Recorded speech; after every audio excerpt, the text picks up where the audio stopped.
let's use effects on your Instagram Reels. Now, if you wanted to spice up your Reels a bit, you wanted to add an effect, maybe a vintage effect, whatever, neon, modern, any kind of effect. I'll show you how to find them, how to use them, how to find trending effects, all of those different things. But first, hit that subscribe button down below. It really helps my channel out a lot. Thanks, guys.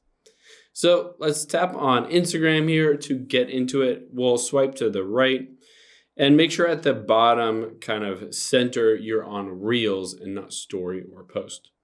Now, to add an effect while recording a video, you just tap on those little stars at the middle left here. And it shows a bunch of different cool effects. So this is super 8mm. There's low exposure. The nice thing here is that you can choose trending towards the top of here, and you'll be able to see different trending effects that you can add as well. This might give you better publicity or better chance that people might like it and share it. So let's choose one of these trending different ones. I like this Kodak one.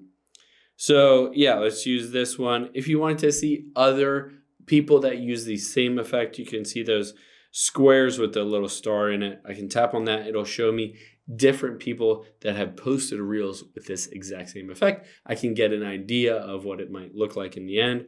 But when you're ready, just tap on the screen here and you can just record. I can record my remote here and then I'm good to go. I have added that effect in there. I can always at the bottom, I can save it if I want to tap that little save button to it. I can remove it, any of those different things if I wanted to change that effect after the fact.